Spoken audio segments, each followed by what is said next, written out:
My water broke at 2 a.m., and I was screaming partly from pain, partly because my husband, Tom, was snoring through it like a bear in hibernation. I shook him awake, panting. "It's time," he blinked, groggy, and muttered, "Already? Can't it wait till morning?" Spoiler, it couldn't. By 3 a.m., we were at St. Mary's Hospital, me doubled over in the passenger seat, him white-knuckling the wheel like he was auditioning for a Fast and Furious sequel. The contractions were a freight train, each one slamming me harder than the last. Tom helped me into the emergency room, his arm around me, promising, "I've got you. Ellie, we're in this together." I believed him. Why wouldn't I? He was my husband, my partner, the father of the baby trying to bulldoze its way out of me. But here's where it gets wild. Tom didn't stay.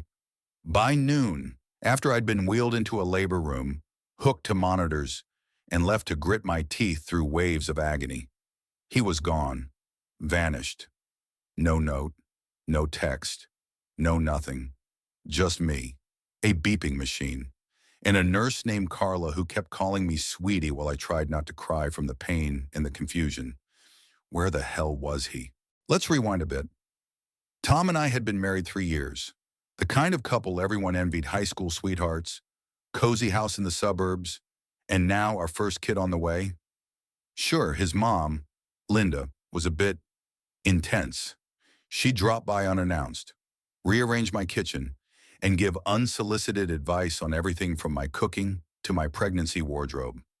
"Elastic waistbands are a choice, dear," she'd say, eyeing my stretchy pants like they'd personally offended her.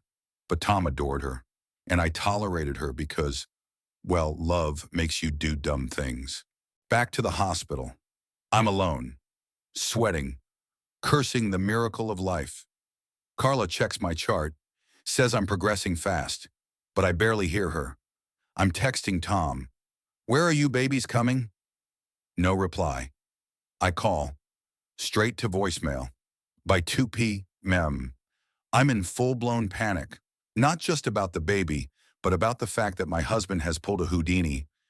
I start imagining worst-case scenarios: car accident, alien abduction, or God forbid he's at a sports bar watching the game. Then Carla hands me my phone, which I dropped during a particularly brutal contraction. There's a notification, a photo posted on Instagram. It's Tom, grinning like a kid at Disney, on a mountain trail with Linda. They're posing with a picnic spread, complete with wine and cheese like they're in some bougie nature documentary. The caption, "Quality time with mom." Now sure, family first. I stare at the screen, my vision blurring not from pain, but from rage. He left me in labor to go hiking with his mother, to have a picnic. I wanted to scream. But another contraction hit, and all I could do was grip the bed rails and sob. Let's cut to Tom's side of the story, because believe it or not, he had one. According to him, later, when he finally showed up, it went like this. Linda had been feeling down about becoming a grandma, worried it'd make her old. She'd guilt-tripped him into a quick hike to cheer her up, promising they'd be back in an hour. Tom, being Tom, didn't think to tell me because he didn't want to stress me out. An hour turned into 3, then 5, because Linda needed to stop for photos, then insisted on the picnic. Tom claims he didn't check his phone because the signal was bad. Convenient. Right. Meanwhile, I'm in the hospital, pushing through the worst pain of my life. Carla's coaching me. "You're doing great, sweetie." But I'm not. I'm terrified, alone, and betrayed. I keep picturing Tom laughing with Linda while I'm here, wondering if our marriage was a lie.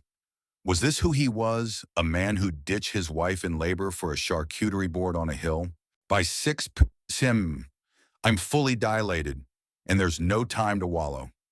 The baby's coming, Tom or no Tom.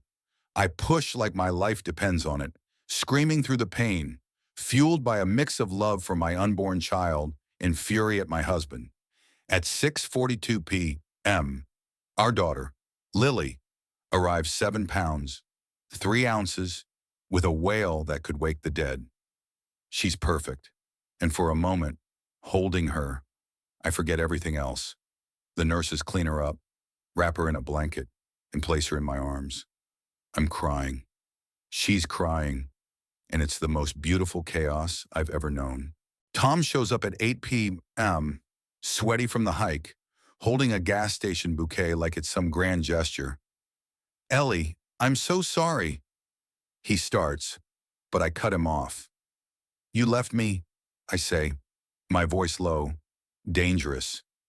"You left me to have a picnic with your mom," he stammers, tries to explain, but I'm not hearing it. I point to Lily, sleeping in the bassinet. "That's your daughter. You missed her birth." The room goes quiet.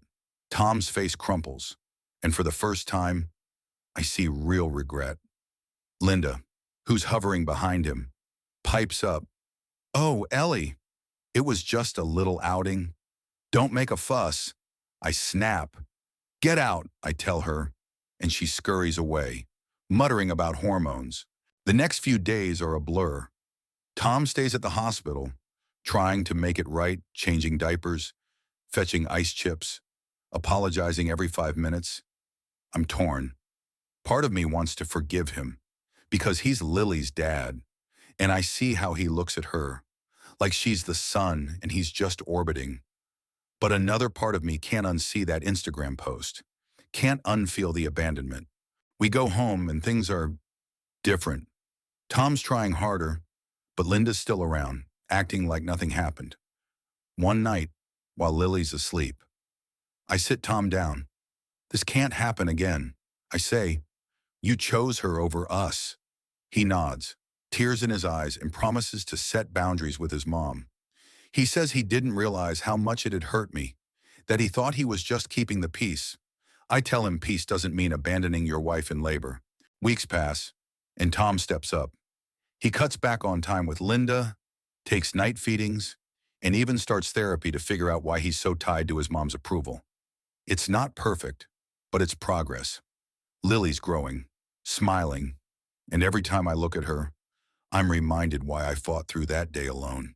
She's worth it. But the story doesn't end with a neat bow.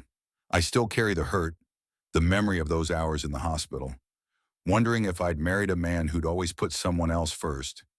I'm learning to trust Tom again, but it's slow, like rebuilding a house after a fire.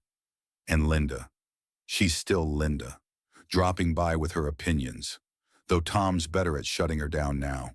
This experience taught me something raw about love and loyalty. It's not just about the big moments, weddings, births, anniversaries. It's about showing up when it's hard, when it's messy, when it's inconvenient. Tom failed that test once, but he's trying to pass it now. And me, I'm learning that strength isn't just pushing a baby into the world, it's forgiving, but not forgetting, and choosing to fight for what matters. What do you think? Was I too hard on Tom? Or was his betrayal unforgivable? Should Linda have known better? Or is she just a clueless mother-in-law? Share your thoughts. I want to hear where you stand on this messy human mess.